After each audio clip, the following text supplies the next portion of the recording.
him, Hillman added. 69-year-old Cheryl Mountcastle first read The Sun Also Rises at her New Orleans high school in Louisiana. For the past 24 years, she has rented the same apartment in Pomona for the festival with her family. She said the book does not give details about another side of the festival, such as sharing food and dancing on the street. Fiancé Arietta is one of the few remaining Pamplona natives who met Hemingway. The 91-year-old tells Reuters that Hemingway and his fourth wife, Mary Welsh, stayed at her house. It was on their last visit to the festival in 1959, 2 years before Hemingway's death. Arietta remembers that Hemingway wrote, drank vodka, and shocked the family by removing the crucifixes from the wall and putting them away. Last year, 1.7 million people came to the festival, also known as San Fermines. They left 1,200 tons of broken glass and other waste behind. Placed on a balcony with a good view of the bull running event and cost $220 per person. Pamplona native Miguel Russo has written about the festival's links to Hemingway.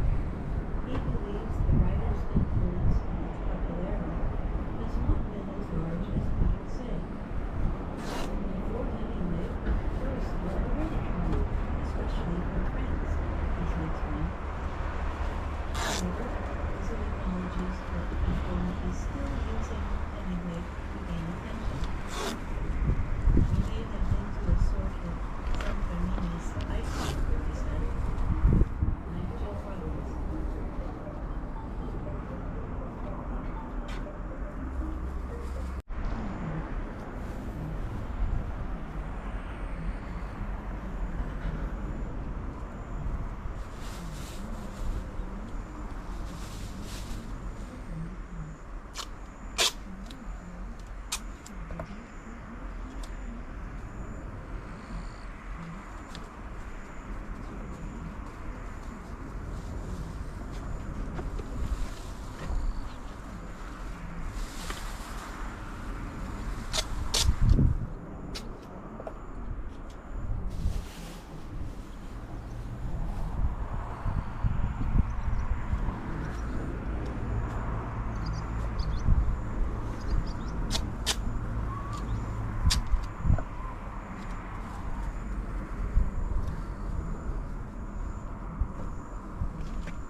Peter Nanjarinat should be suspended from Parliament for violating election rules.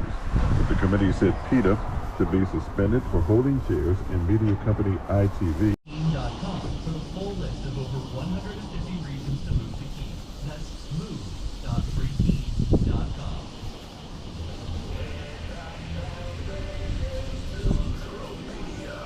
The insatiable desire for freedom.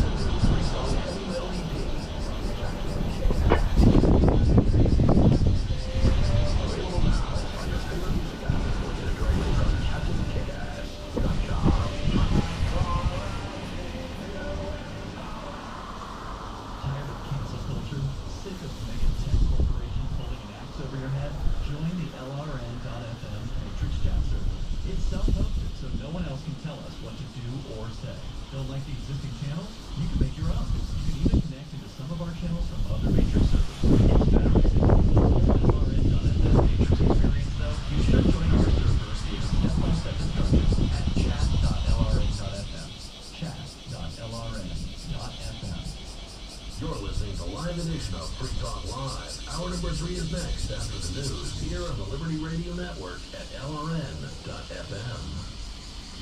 From Feature Story News in San Francisco, I'm Ira Spencer. The union representing 160,000 TV and movie actors has voted to go on strike and join Hollywood's writers on the picket line. The SAG-AFTRA union, which represents most TV and movie actors in the U.S., says negotiations with the Alliance of Motion Picture and Television Producers, which represents the major studios, broke down. Here's union negotiator Duncan Stratford, Ireland. Because the AMPTP remains unwilling to offer a fair deal on key issues essential to protecting the livelihoods of working actors and performers, SAG-AFTRA's national board unanimously voted to issue a strike order against the studios and streamers. The two sides are at odds over a number of issues, including the royalty payments actors are entitled to from content aired on streaming platforms and potential uses of artificial intelligence, such as cloning an actor's likeness or voice. The strike is expected to essentially shut down almost all U.S. television and film projects, which have already slowed considerably due to the writer's strike, which began in May. It's the first time in over 50 years that actors and writers have gone on strike at the same time. The Federal Trade Commission has launched an investigation into ChatGPT creator OpenAI over whether the hugely popular chatbot is causing harm to consumers. MSN, Cody Waters has more. The FTC is asking for troves of data on how ChatGPT creator OpenAI has handled users' personal data and whether reputations have been damaged by inaccurate information. ChatGPT is their fastest growing consumer app in history, the website garnering some 2 billion monthly visits. But concerns have been raised about the technology, where it's largely unregulated and could spread disinformation.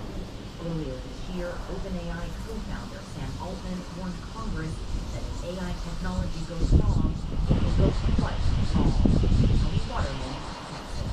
Twitter has filed a lawsuit in the U.S. state of Texas against entities that have allegedly been involved in data scraping on a massive scale.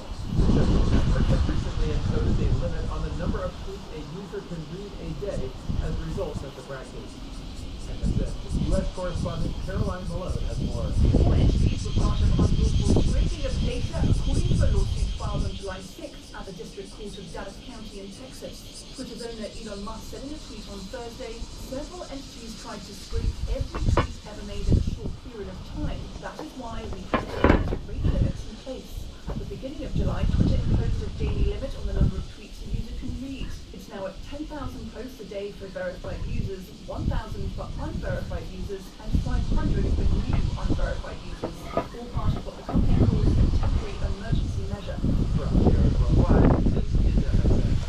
With MSN Spotlight, I'm Simon Hart, looking today in more detail at the vote due to take place in Australia later this year on whether formally to create an Indigenous voice to Parliament, an opportunity for Aboriginal and other marginalised communities to create an advisory body with powers to address the concerns of their communities and reflect them to the country's legislature.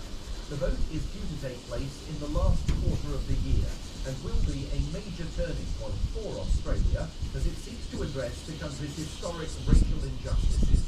Amanda Lee is Australia correspondent for Britain's Guardian newspaper. Across the board, all the statistics are really bad, and it's felt that all these programs that have been implemented over the years haven't really made a huge dent. So the idea is Indigenous people a decision-making role going to be an advisory body which will be enshrined in the Constitution and will be able to advise the government on any legislation that's necessary. Just as a chance to give the First Peoples a voice for the first time. Major polls suggest support in Australia for the idea is slipping to 47% in favour of establishing the channel, 43% opposed. Weaver has a story on Ukrainians' long journeys to escape Russian occupation. Brian Lynn reports on the pawpaw tree, and John Russell continues his grammar lesson from last week about recommendations. Later, we go west to California as we continue our series on the national parks.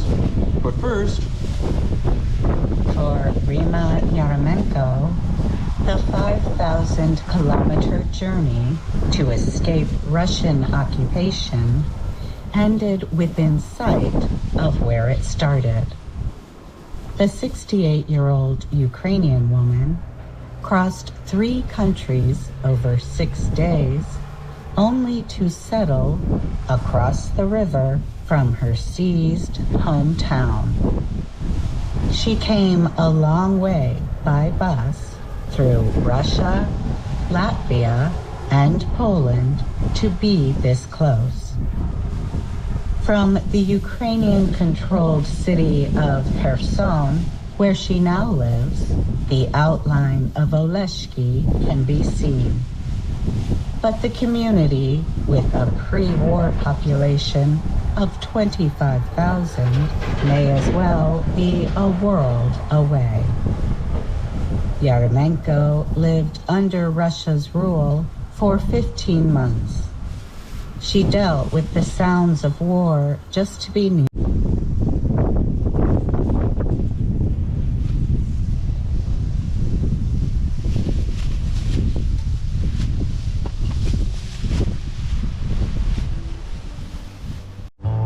Our story is called The Bride Comes to Yellow Sky.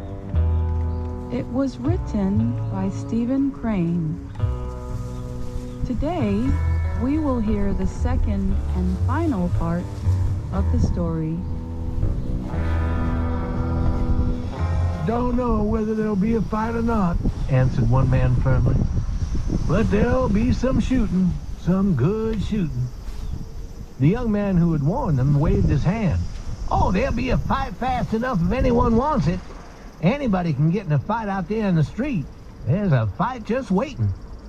The salesman seemed to be realizing the possibility of personal danger. And what did you say his name was? He asked. Scratchy Wilson. Voices answered together. And will he kill anybody? What are you going to do? Does this happen often? Can he break in that door? No, he can't break in that door, replied the saloon keeper. He's tried it 3 times. But when he comes, you better lie down on the floor, stranger. He's sure to shoot at the door and a bullet may come through. After that, the salesman watched the door steadily. The time... And that's our program for today. Join us again tomorrow to keep learning English through stories from around the world. I'm Ashley Thompson. and I'm Dan Novak.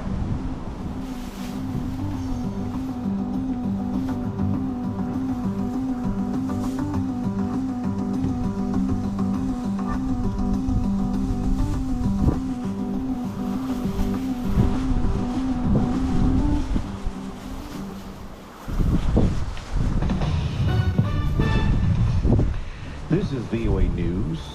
I'm Tommy McNeil.